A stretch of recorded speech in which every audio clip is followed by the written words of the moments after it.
Assalamualaikum warahmatullahi wabarakatuh, teman-teman sekalian.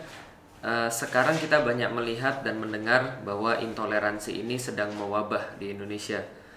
Misal kemarin ketika ada pemilihan pemimpin di Indonesia, di salah satu kota besar di Indonesia, lantas ketika ada orang yang menginginkan agar memakai agamanya, memakai panduan-panduan agama, Al-Quran, As-Sunnah misalnya, dalam pedoman memilih pemimpin, ini dikatakan sebagai satu tindakan intoleran. Kenapa? Karena dianggap memaksakan satu agama tertentu kepada orang lain. Ada pula ketika kemarin kita melihat dan mendengar juga berita yang datang ketika terjadi kasus azan yang di Tanjung Balai di Sumatera Barat. Ini pun juga dikatakan sebagai sebuah sikap intoleransi terhadap orang-orang yang di luar agama Islam. Ketika mereka merasa tersinggung dengan azan, kemudian mereka protes, lalu kemudian mereka dihukum, ini seolah-olah dianggap sebagai sebuah tindakan intoleran. Nah, jadi kalau seandainya kita membahas tentang perkara-perkara seperti ini, seperti biasa saya coba ingin mengajukan beberapa pendahuluan agar kita memahami seperti apa yang terjadi sesungguhnya di Indonesia. Nah, pertama teman-teman sekalian, kita tidak akan membahas tentang dalil-dalil azan karena ini sudah sangat jelas sekali. Di dalam Islam, singkatnya, azan adalah sebuah panggilan yang didengar oleh telinga, makanya namanya azan. Kalau tidak didengar oleh telinga, ya namanya bukan azan. Karena azan itu adalah panggilan. Panggilan untuk apa? Utamanya adalah panggilan untuk sholat. Maka dalam banyak dalil kita melihat di dalam Islam itu azan ini adalah sesuatu yang diwajibkan ketika masuk dalam waktu sholat. Diwajibkan oleh siapa? Diwajibkan oleh Allah dan Rasulnya sebagai panggilan bagi kaum muslimin untuk melaksanakan sholat. Nah, karena ini adalah sebuah panggilan, maka ini adalah sebuah syiar juga. Ini adalah sebuah syiar bagi orang-orang semuanya di atas muka bumi ini, bahwa disitulah kemudian ada panggilan-panggilan untuk sholat sekaligus panggilan-panggilan bagi yang lain untuk mengagungkan nama-nama Allah, agar orang-orang di situ mengetahui bahwa Allah itu agung dan Allah itu luar biasa. Jadi ini adalah panggilan untuk sholat sekaligus adalah sebuah syiar. Nah, karena ini adalah panggilan sekaligus sebuah syiar, maka azan ini memang tidak boleh volumenya rendah. Contoh misalnya, azan itu dipergunakan hanya dalam lingkupnya saja, yaitu tidak bisa juga, karena azan adalah panggilan. Azan itu harusnya disebarkan via WhatsApp aja pada setiap muslim, ya itu juga tidak. Lah kenapa? Karena memang azan adalah panggilan dan adalah syiar bahwa di negeri itu atau di tempat itu dihuni oleh orang-orang muslim yang mereka masih beribadah pada Allah Subhanahu wa taala. Karena itulah di zaman Rasul pun azan menjadi indikasi sebuah negeri itu adalah negeri yang menyembah Allah ataukah tidak. Nah, maka kalau kita lihat di Indonesia, maka Indonesia adalah negeri yang mayoritasnya muslim. Nah, kalau mayoritasnya muslim, ya tentu wajar dong ketika mereka mensiarkan agama mereka, mensiarkan apa yang menjadi yang mereka peluk, sama seperti agama-agama yang lain. Jadi jangan bicara tentang agama mayoritas dulu deh di negeri-negeri yang lain. Agama-agama minoritas saja di Indonesia itu punya syiar tertentu. Contoh misalnya, mereka punya lagu-lagu religi diputarkan misalnya setiap menjelang perayaan-perayaan agama mereka. Padahal jumlah mereka di Indonesia mungkin tidak lebih daripada 10%. Tapi syiar-syiar mereka diputarkan di mal-mal, di tempat-tempat umum, di televisi-televisi dan media-media yang lain tanpa kemudian masyarakat muslim memprotes. Tapi begitu kemudian ini berkaitan dengan orang-orang muslim, seolah-olah ini menjadi masalah besar. Jadi di Indonesia itu toleransi diartikan bahwa yang besar harus selalu mengalah. Toleransi itu diartikan bahwa yang mendominasi tidak boleh menang. Tapi ketika di negeri-negeri yang mayoritasnya bukan muslim, maka toleransi tidak bergaung tapi diganti dengan demokrasi. Toleransi adalah orang-orang yang sedikit harus memahami kehendak orang-orang yang besar. Itu adalah toleransi. Jadi ini ada sedikit misunderstanding. Bicara soal syiar, pasti semua agama ingin bersyiar. Di Indonesia, syiar itu difasilitasi. Bahkan agama-agama yang minoritas difasilitasi untuk bersyiar dan tidak ada masalah di situ. Indonesia tidak pernah ada masalah toleransi. Bahkan kalau kita lihat mungkin Indonesia adalah negeri yang paling toleran di seluruh dunia. Misal di Indonesia tidak ada protes anti-Kristen, anti-Buddha misalnya. Tidak seperti di Myanmar ada bahkan pembunuhan massal kepada orang-orang Muslim oleh orang-orang Buddha. Di Amerika, di Prancis, di Eropa, di tempat-tempat yang lain itu ada demo anti-Islam misalnya, anti-cadar misalnya, anti-kerudung misalnya. Ini adalah kemudian penghalangan terhadap syiar-syiar. Tapi dianggap wajar. Kenapa dianggap wajar? Mereka bilang kami mayoritas, kami boleh bertindak apa saja. Contoh misalnya Presiden Trump mencurigai orang-orang Muslim dan imigran-imigran Muslim, yaitu dianggap biasa. Karena kenapa? Karena dia yang berkuasa, karena dia yang kemudian mayoritas. Nah, di Indonesia perkara-perkara begini menjadi masalah bukan karena orang-orang yang mendominasi, bukan karena orang-orang yang mayoritas yang berbuat, tapi lebih kepada justru orang-orang yang minoritas menuntut terlalu banyak. Contoh misalnya, dalam kasus balik lagi di Sumatera Barat di Tanjung Balai itu.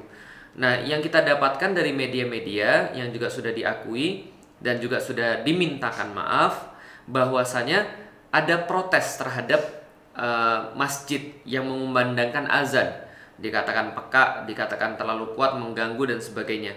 Padahal azan itu adalah panggilan. Mungkin ada yang berbicara, ya tapi kan panggilan kan nggak usah dikeras-kerasin. Sekarang kan sudah zamannya teknologi, kan kita bisa lewat HP, lewat waker atau sebagainya. Ya beda, kenapa? Karena ini panggilan sekaligus syiar. Yang sering disampaikan ya sama seperti kayak kita pergi ke airport misalnya. Di airport ya panggilan pesawat nomor sekian akan segera diberangkatkan misalnya. Ya itu juga sama, dikeraskan. Untuk apa? Supaya didengar. Bagi siapa? Bagi mereka yang punya penerbangan. Tapi kan nggak usah bagi semua, kan nggak semua penerbangannya sama. Ya justru itu, karena nggak semua penerbangannya sama, maka di broadcast untuk semua yang ada di airport itu agar mereka aware gitu kan ya dengan penerbangannya masing-masing, karena mereka menunggu satu waktu untuk terbang. Nah, begitu juga di dalam Islam. Di dalam Islam, azan adalah panggilan untuk sholat. Azan adalah sebuah syiar. Maka syiar itu ya harus kemudian disampaikan pada semua. Dan ketika disampaikan pada semua, untuk mengingatkan pada semua bahwa ini masuk waktu sholat. Nah, jadi ini adalah kemudian masalah toleransi. Berarti ketika negeri kaum muslimin seperti Indonesia mengumandangkan azan, ini sudah sesuatu yang semestinya. Dan kadang-kadang ada di tempat-tempat yang lain pun ketika dilarang, misalnya contoh di daerah Bali misalnya, azan tidak boleh dikumandangkan secara masif misalnya.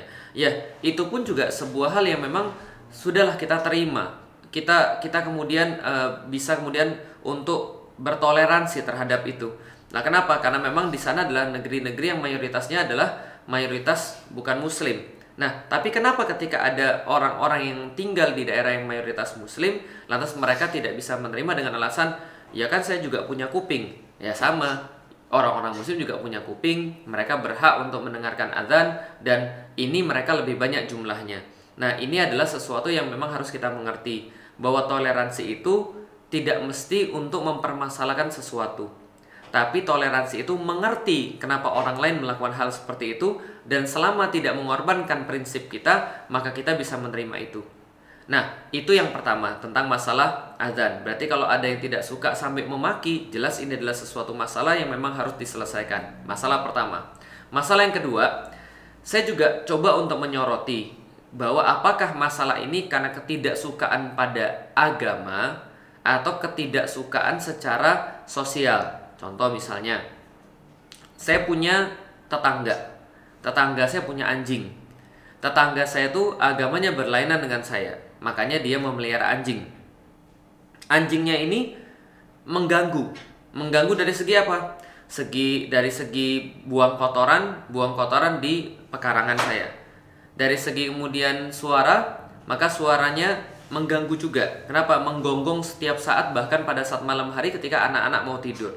Nah, tapi apakah kemudian saya membenci agamanya? Tidak. Apakah saya menyalahkan agamanya? Tidak. Yang menjadi permasalahan saya adalah suara anjingnya itu. Berarti ini adalah permasalahan sosial.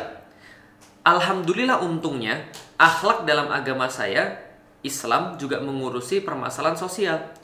Sehingga kita jadi tahu bagaimana caranya bersikap, mengingatkan dengan baik, berbicara dengan baik, berdiskusi dengan ahsan. Lalu kemudian kalau misalnya tidak bisa juga, andaikan tidak bisa juga, kita bisa lapor kepada RT, bisa lapor kepada RW, bisa lapor kepada kepala desa misalnya, lurah, atau misalnya bisa lapor ke polisi.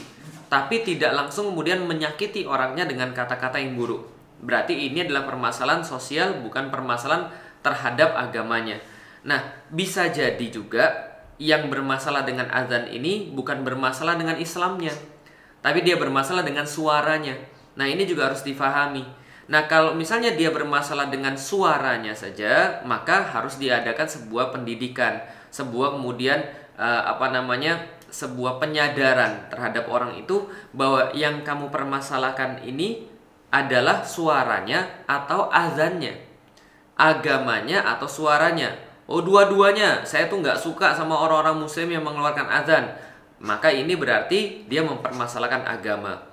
Kalau azannya sendiri kemudian dia permasalahkan, berarti ini adalah permasalahan agama. Tapi kalau dia terganggu dengan setiap kemudian suara-suara berisik yang ada, berarti dia bermasalah dengan sosial. Tinggal dinilai, apakah orang ini bermasalahnya dengan azan, ataukah dia tidak bermasalah ketika ada dangdutan, dia tidak bermasalah ketika ada anjing misalnya, dia tidak bermasalah ketika ada keributan-keributan yang lain, tapi hanya bermasalah dengan azan. Nah, berarti itu adalah masalah agama.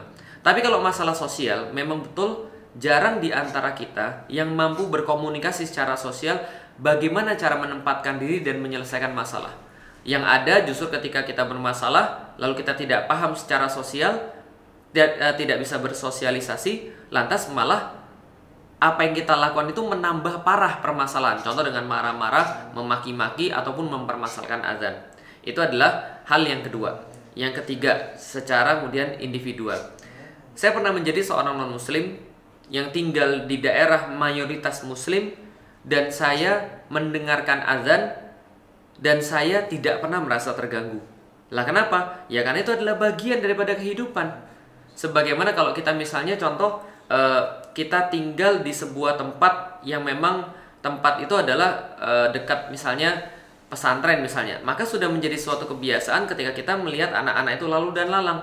Atau gampangnya gini deh, kita tinggal di sebuah tempat yang dekat dengan sekolah, maka suara bel sekolah pasti akan terdengar, maka pengumuman-pengumuman sekolah pasti akan terdengar.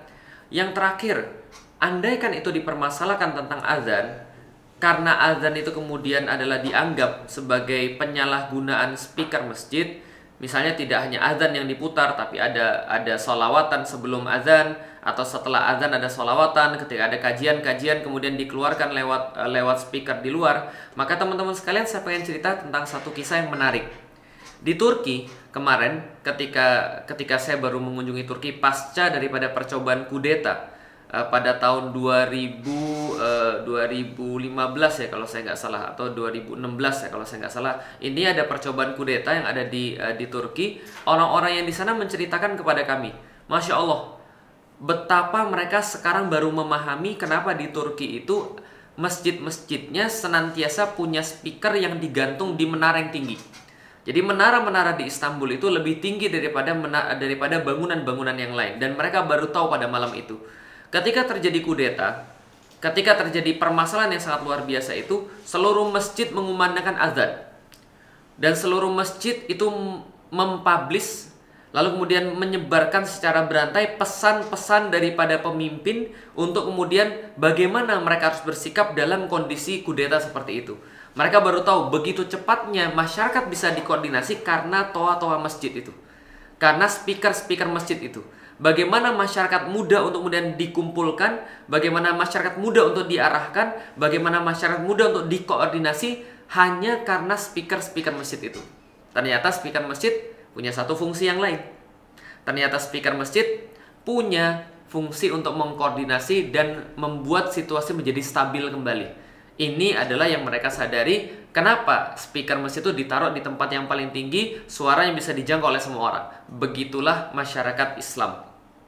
Dan begitulah yang terjadi ketika Abu Sufyan suatu waktu pernah mendengarkan azan, kemudian dia melihat bagaimana azan itu bisa mengkoordinasi seluruh orang-orang muslim untuk langsung merapat pada masjid, merapikan safnya, kemudian patuh pada perintah yang satu. Azan mengajarkan pada kita banyak hal. Dan betul Rasulullah SAW itu kemudian bersabda, Ada tipe-tipe tertentu yang takut dengan azan, yaitu adalah mereka yang merasa takut dengan syiar-syiar Islam. Dan termasuk di dalamnya para syaiton, mereka akan lari terbirit-birit, takut ketika mendengarkan azan. Nah, kita berdoa semoga kita tidak termasuk yang seperti itu. Yang terakhir di antara yang terakhir, oke, saya lupa soal hukuman. Soal kemudian efeknya. Kita tentu saja mengatakan bukan merupakan akhlak yang baik, bukan merupakan bagian daripada seruan kepada orang muslim ketika mereka disakiti lantas mereka balas menyakiti. Ketika mereka diprotes azannya, kemudian mereka melakukan tindakan-tindakan anarkis selalu membakar tempat-tempat ibadah yang lain. Tidak, itu bukan bagian daripada akhlak seorang muslim, tidak merupakan bagian daripada perintah Allah kepada seorang muslim. Idfa' billati hiya ahsan, maka balaslah keburukan. Ketika keburukan itu memang bukan keburukan yang serius, balaslah dengan sesuatu yang baik. Kita mengharapkan dari balasan itu mereka menjadi mengerti akhlak Islam dan mereka menjadi tahu agama Islam itu seperti apa. Karena ini juga sebuah syiar. Terhadap kemudian hukuman bagaimana? Hakim sudah memutuskan dan keputusan hakim tentu saja harus kita hormati. Hanya saja memang harus diteliti sebelumnya ini masalah sosial ataukah permasalahan agama. Tapi after all, semua tentang azan sudah kita sampaikan. Kesimpulannya adalah, pertama, azan itu memang adalah sebuah syiar, sehingga memang dia harus dilantangkan agar orang-orang mengetahui waktu sholat dan agar orang mengetahui keagungan Allah dan keagungan agama Islam di situ. Yang kedua, teman-teman sekalian, kesimpulannya adalah kalau kita punya masalah sosial, maka belajarlah untuk bersosialisasi. Dan kesimpulan yang ketiga, azan itu adalah perintah Allah di dalam agama dan pasti ada kebaikan sebagaimana yang kita lihat pada kasus kudeta di Turki. Yang terakhir kesimpulannya adalah sebagai orang muslim, hargailah azan. Sebagai orang-orang yang bukan muslim, cobalah hargai orang-orang muslim, itulah namanya toleransi. Dan kita pun akan bertoleransi dengan apa yang harusnya menjadi hak-hak orang-orang yang bukan muslim juga. Assalamualaikum warahmatullahi wabarakatuh.